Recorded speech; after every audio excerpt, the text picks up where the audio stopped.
Hey, how you guys doing? This is Sports and Culture, and the story I have for you today is about a man now named Steven Avery. And Steven Avery was convicted of a murder and sentenced to 18 years in prison. Now, Steven spent the entire 18 years before he was exonerated. After being exonerated, he had a massive lawsuit against the county of Manitowoc, Wisconsin, or Manitowoc, however you pronounce it. But here's the thing: 2 years after Stephen was released and the settlement was about to go through, a little girl disappeared. Um, Her last name was Holbrook. I want to leave out a lot of the details of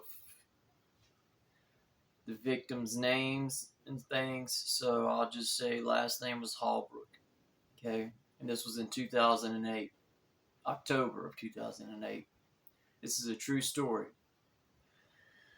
So, um, Stephen is arrested, and he is arrested for the charge of murder just before settling for almost 200 million for the 18 years that he spent in prison for a crime he did not do, which was the same crime that he is now going to be, as you will see, charged with. So,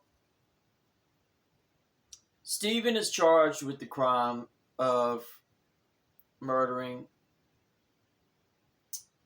or unaliving, however you want to pronounce it. I'm sorry, YouTube. This is just the story.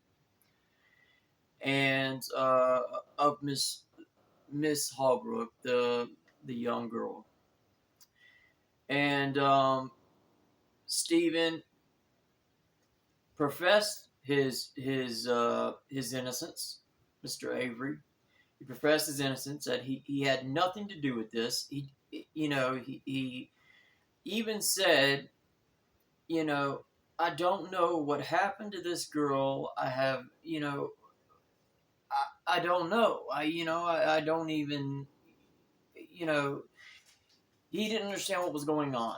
But I think after his first phone call to his family, Mr. Avery, Stephen, would go on to say, they're framing me again. They have my DNA. They took vials and vials of blood. He said that they have all the means to do this, basically to make sure that he couldn't come back on them and sue them for that amount of money because didn't want to embarrass the sheriff's department. Well, in this time period, while Stephen is incarcerated, his nephew, who is mentally slow, 16 years old, was interrogated 3 times. Now, during these 3 interrogations, without a lawyer, without even understanding the system and how it works, they gave him food. He was kept asking about school projects and if he was going to be able to get back to his school project that he had to finish. They said, what happened to Miss Holbrook's head? What happened? And this is after hours and hours and hours of interrogation. What happened to Miss Holbrook's head? Well, Brandon continued to say different things. He cut some of her hair. He did this. He did, but it wasn't until like the detectives got frustrated until they even brought up the head of the victim. You know, they kept asking, you need to tell, saying you need to tell us the truth. You need to be honest because you need to be able to sleep at night and things like that. Now, reminding you that Brandon was in special education classes, okay? He did not process things the way normal people do. And these detectives, after arresting his mother and putting her in jail and not having her permission to question her minor child, they continued to press and press and press until eventually Brandon would give in and just say whatever they wanted him to say because he thought he would be able to go back to his normal life. Well, Brandon was then charged with unaliving someone, Miss Holbrook. And after this, Judge Patrick Willis was the judge presiding over this situation, would not take into consideration that Brandon was a special needs child. He was a child. He was 16. And did not take into consideration that Brandon was taken and interrogated for hours upon hours and was led by the investigators with leading questions. Now, if you don't understand, detectives cannot lead a person into an evidential question. Like they can't. They have to understand. They have to know that this person knows evidence that they should not know. So by saying, "Okay, Brandon, what happened to Miss Holbrook's head?" That should right there, the case, it should have been thrown out. The testimony. Well, Judge Patrick Willis of Manitowoc, Wisconsin. I think that's how it's pronounced. Anyways, he said, no, I don't find enough evidence to take this testimony out. Well, there were phone calls recorded of Brandon and his mother. Brandon would go on to say, I told them what they wanted me to say. I was confused. I didn't understand. They told me to say these things. Well, his mother said, well, why did you say this if it wasn't true? And he said, he just continued to say, I don't know. They put it in my head. They wanted me to say it, so I said it. And she would go on to say, do you understand you're going to spend the rest of your life in prison because you said this? And he was just like, yeah. Like he had no comprehension of what that meant, the weight, the gravity of what has just happened. And I find this sickening that the justice system would go this far and use someone like Brandon, who is learning disabled and has about the intellect of probably a 10-year-old or an 8-year-old. if you want to go home, tell us what we want to hear, and yada yada yada. You know, any child, a child-minded person would say what they wanted them to say.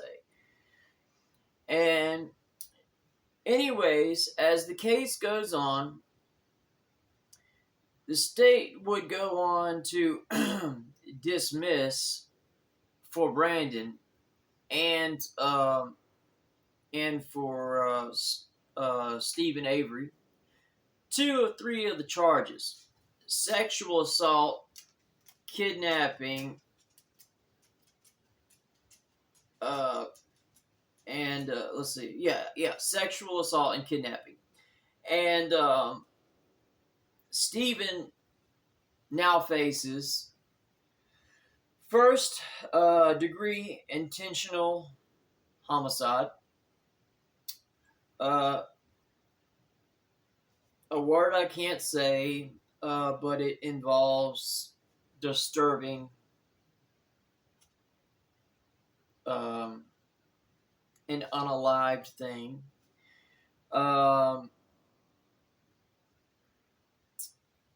False incarceration. And oh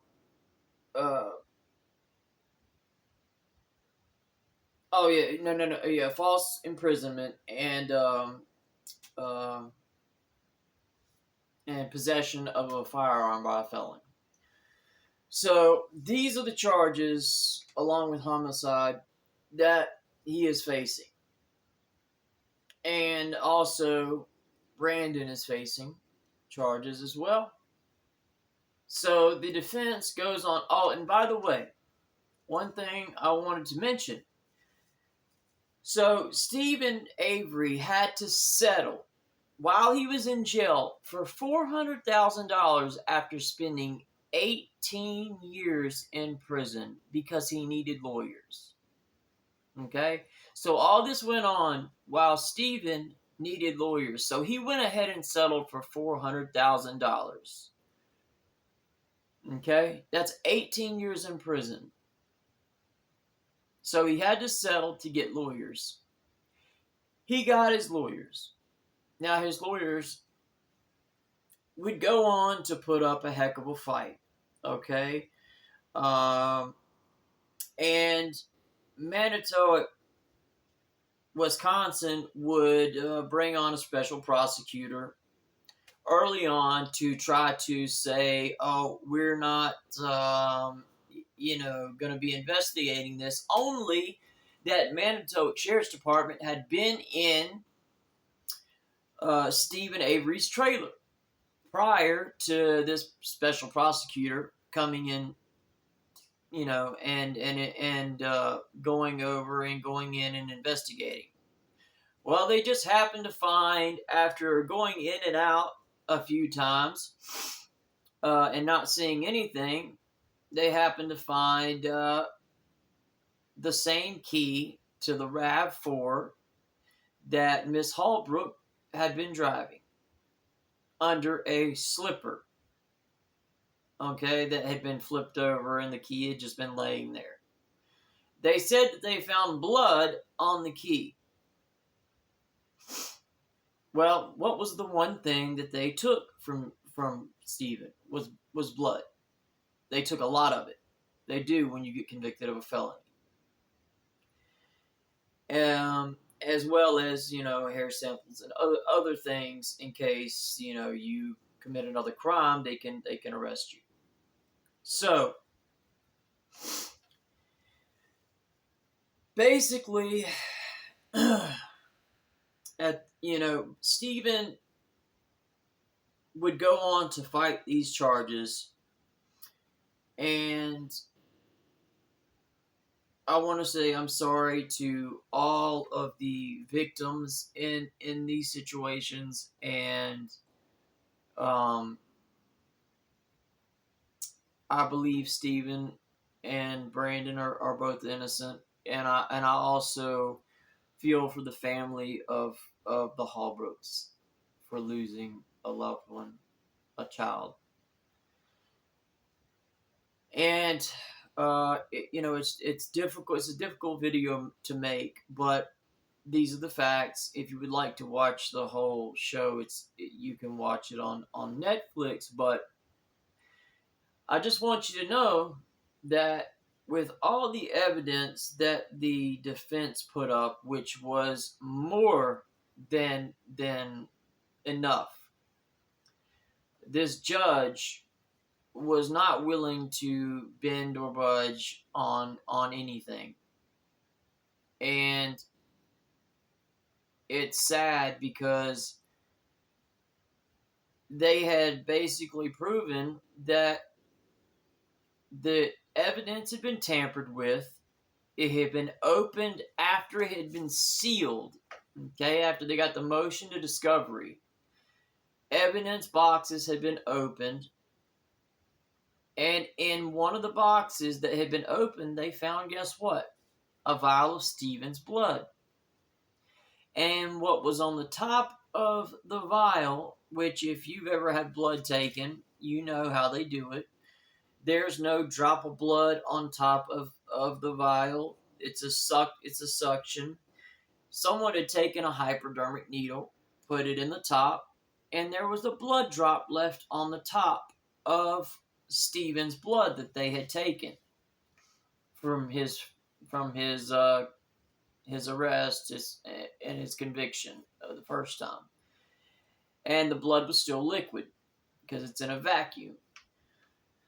So everything Steven had said they did pretty much lines up with what the defense was proving. But I'm sad to say that until this day, Steven is still incarcerated. He never got the money he was due for the first time they locked him up. The police already had grudges against Steven before this incident happened. And one other tidbit I'd like to say. There was a phone call between one of the sheriffs and one of the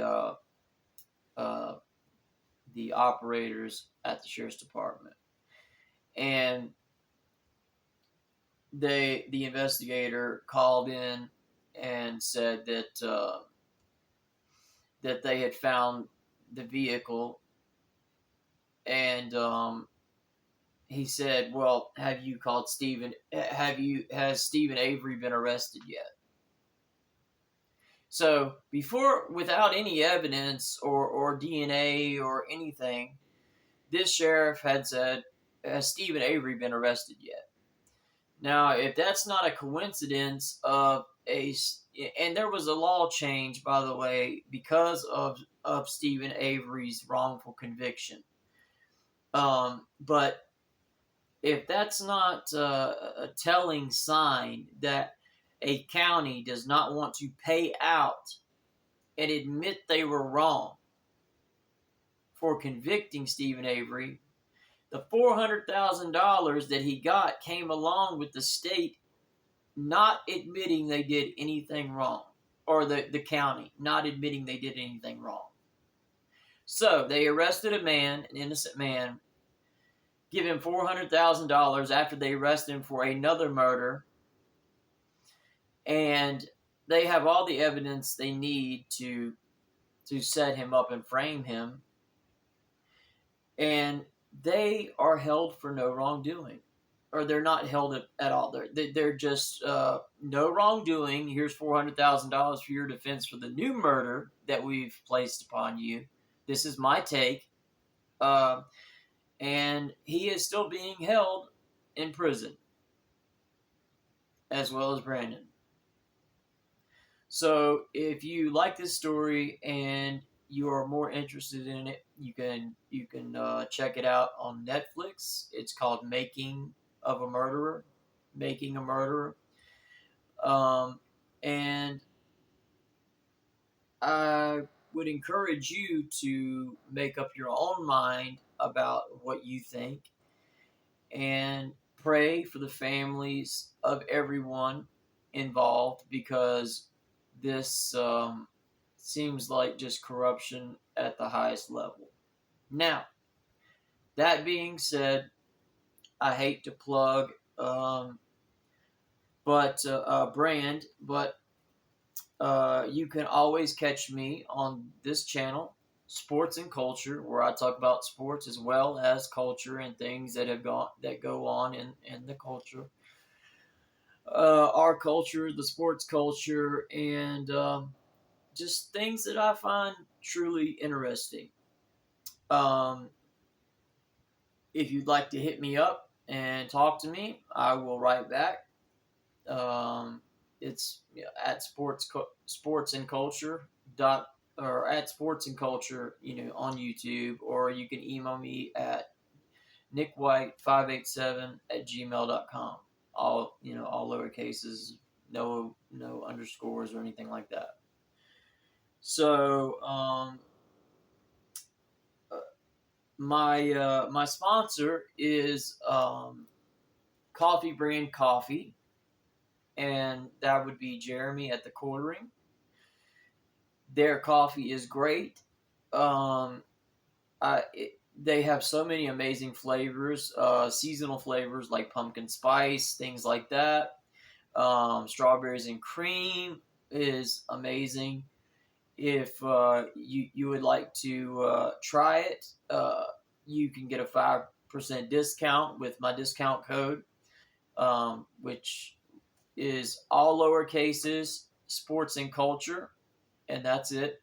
No spaces, just all lowercase. So enter that in there at the Quartering, their store, and Coffee Brand Coffee. It's great. You'll love it, I promise, and it will wake you up and do the trick. They also have teas and other things. So go on there and check out Jeremy's channel, The Quartering. It's great. And if you want more stories like this, let me know. I will do more research and keep you guys entertained. So let me know. And I'll also be bringing you my sports takes on things. I used to work for ESPN, a company subcontracted by ESPN. But I was on the sidelines of many football games. So, if you want the inside loop on that, I can, tell you about that and what it's like to work in the sports industry and football and ACC championship games and things like that. I've got videos, pictures, whatever y'all want to see. But in the meantime, be well, and I will see you guys on the next show. Peace out.